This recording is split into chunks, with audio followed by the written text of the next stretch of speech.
দেখুন বিএনপির সঙ্গে অনেক আমি মনে করি এটা ওনার একটা টেকনিক্যাল বক্তব্য হতে পারে। 16ই ডিসেম্বর আমাদের বিজয় দিবস, এটাকে আমাদের মানতে হবে। 26শে মার্চ আমাদের স্বাধীনতা দিবস, এটাকে আমাদের মানতে হবে। তবে উনি বোঝাতে চেয়েছেন হয়তো, আমি যেটা মনে করি, যে বিজয় তো আসলে এখনো অর্জিত হয়নি। বাংলাদেশের প্রকৃত বিজয়টাকে অর্জন করার জন্য যে আন্দোলন, যে সংগ্রাম, সেটাই তো এই জুলাইয়ের 24-এ আপনার এই যে আপনার 24 সালের জুলাই মাসে এবং আগস্টের 5 তারিখে মানুষ কিন্তু জীবন দিয়েছে। এই জায়গাগুলোতেও যে এখনো যেহেতু পূর্ণাঙ্গভাবে বাংলার মানুষের আশা আকাঙ্ক্ষার প্রতিফলন হচ্ছে না বলে মনে হচ্ছে, সেটাকেই কিন্তু হয়তো ওনার বক্তব্যে মিল যেহেতু আপনি করাতে পারে। মনে করলেন যে এখনো চূড়ান্ত বিজয় চূড়ান্ত অর্জন বিজয়, হ্যাঁ, হয়নি, উনি হয়তো নতুন একটি দিবস হচ্ছে, নতুন একটি দিবস না, সেটা পক্ষে কি আপনি? উনি হয়তো এটাকে নতুন কোনো আরো পূর্ণাঙ্গ বিজয়ের অপেক্ষায় আছে বলে মনে করেন, বিধায় উনি এই বক্তব্য দিয়েছেন। অর্থাৎ আপনি মনে করছেন নতুন দিবস আমি মনে করি না, আমি মনে করি 16ই ডিসেম্বর আমাদের বিজয় দিবস। 1971 সালে আমরা বিজয় করেছি, যেমনি ভাবে আমরা 52 ভাষা আন্দোলন করেছি। 21শে ফেব্রুয়ারি আমাদের ভাষার বিজয় হয়েছে। আমাদের এরকম করে প্রত্যেকটা দিবসই আমাদের কাছে ইতিহাসের পাতায় স্পষ্ট হয়ে ওনার থাকবে। বক্তব্য প্রত্যাখ্যান করছেন? না, আমি তার বক্তব্যের সাথে কোনো প্রত্যাখ্যানও না এবং পক্ষে বিপক্ষেও না। আমি শুধু বুঝাচ্ছি, উনি হয়তো ওনার আবেগের জায়গা থেকে বুঝাতে চাচ্ছেন যে আমাদেরকে আরেকটি বিজয়ের অপেক্ষায় থাকতে হবে। কিন্তু আমি বিশ্বাস করি বাংলাদেশের প্রত্যেকটি আন্দোলন সংগ্রামের বিজয়গুলো কি ইতিহাসের পাতায় থাকবে। যেমনি ভাবে 26শে মার্চ কালুরঘাট বেতার কেন্দ্রে শহীদ রাষ্ট্রপতি জিয়া রহমান স্বাধীনতার ঘোষণা দিয়েছে, ওই ঘোষণার মধ্য দিয়ে বাংলাদেশ স্বাধীন হয়েছে। আবার বাংলাদেশে আপনার 52 ভাষা আন্দোলন হয়েছে, সেই ভাষা আন্দোলনে 21শে ফেব্রুয়ারি আমরা ভাষা আন্দোলন পালন করছি। এবং দেখেন এই যে ভাষা সৈনিক, আমি তো স্বীকার করি গোলাম আজম সাহেব ভাষা সৈনিক, কিন্তু আওয়ামী লীগের আমলে তার নাম তো নিতে গেলে আপনার অজু নষ্ট হয়ে যেত, আপনাকে তো কেউ কোনোভাবে মেনে নিত না। অথচ তিনি ডাকসুর একজন জিএস সম্ভবত ছিলেন, তো তিনি কি একজন সৈনিক না? সত্যকে সত্যভাবে উপস্থাপিত করতে হবে।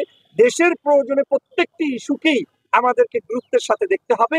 আমি মনে করি আগামীর বাংলাদেশ আমাদের ওই পূর্বের ইতিহাসের উপর ভিত্তি করেই নতুন আরো স্বপ্ন বলবো, সেই প্রত্যাশা আমি। আপনার কাছে আমি আরেকটি বিষয় একটু ক্লিয়ার হতে চাই।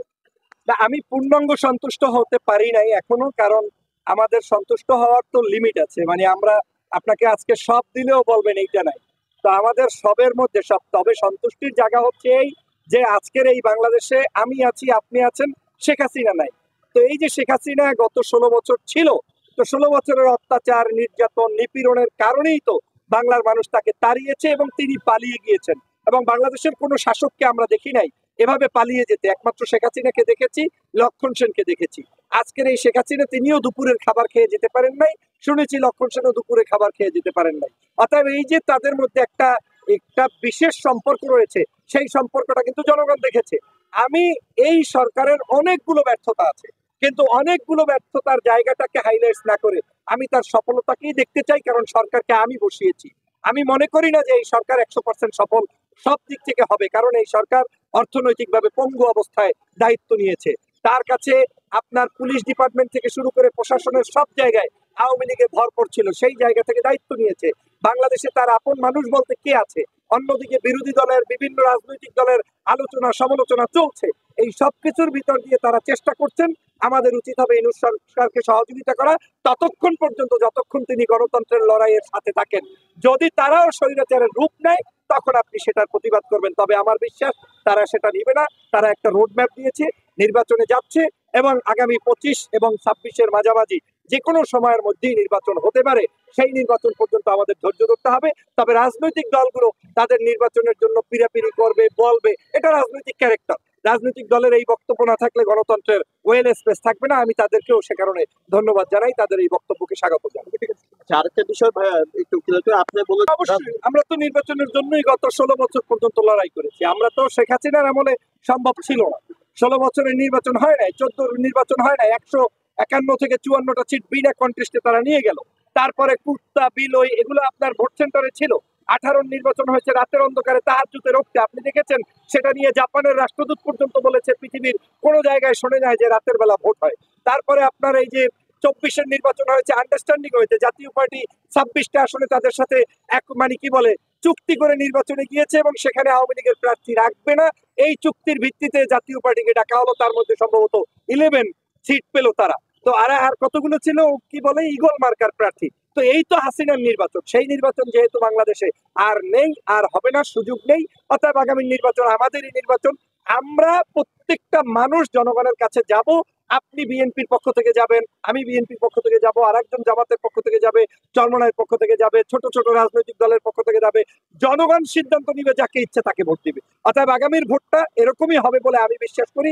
জনগণের ভোট হবে, জনগণের নির্বাচিত ব্যক্তিরা হবে। তবে সেক্ষেত্রে আমার কাছে একটা জিনিস মনে হচ্ছে, আগামীর ভোটটা সবচেয়ে একেবারে মার্কা নির্ভর হবে তেমনটাও আশা করা মুশকিল। কারণ অনেক জায়গায় যদি আপনি একজন ধান্দাবাজ, টাউট কিংবা খারাপ মানুষকে নমিনেশন লাগাইয়া ধানের শীষ কিংবা দাঁড়িপাল্লা সার্টিফিকেট দিয়ে দেন, জনগণ সেটা অ্যাকসেপ্ট করবে না। জনগণ ওখানে প্রকৃত দেশপ্রেমিক নাগরিককেই বেছে নিবে। হতে পারে লোকটা ছোট দলের কিংবা ভিন্ন আদর্শের। এভাবে করে কিন্তু একটা আগামী নির্বাচনটা হতে পারে বলে আমার ধারণা বলছে।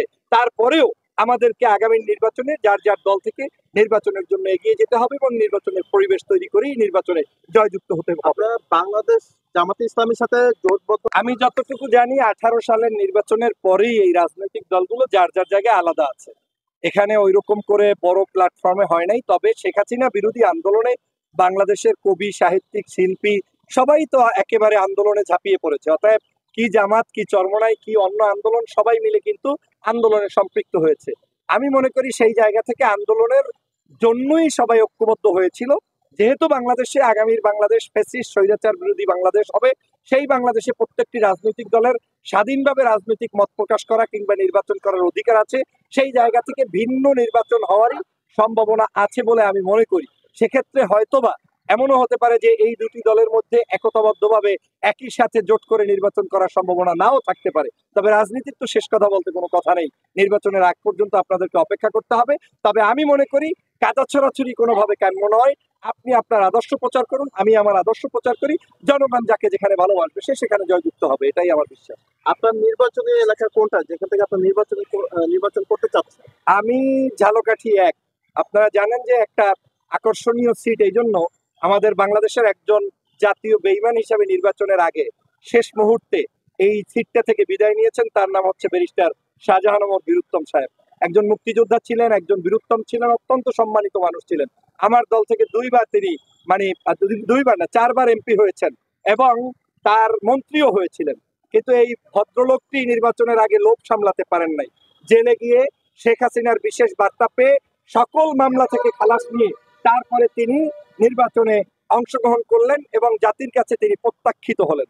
আগামীতেও বাংলাদেশে ওই আসনে ওনার কোনো অস্তিত্ব তো নেই, এটা হচ্ছে বাস্তবতা। তো ওই একই আসন আমার আসন।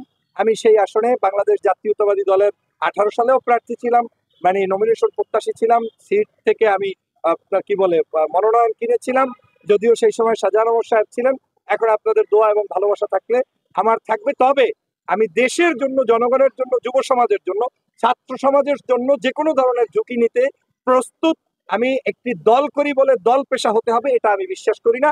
এই দলের বিরুদ্ধেও কোনো স্টেটমেন্ট কিংবা বক্তব্য, সেটা যদি দেশের কল্যাণে হয়, সেটা আমি সবসময় অব্যাহত, আগে যেভাবে ছিল এখনো থাকবে, ভবিষ্যতেও থাকবে। ধন্যবাদ আপনাকে। ধন্যবাদ।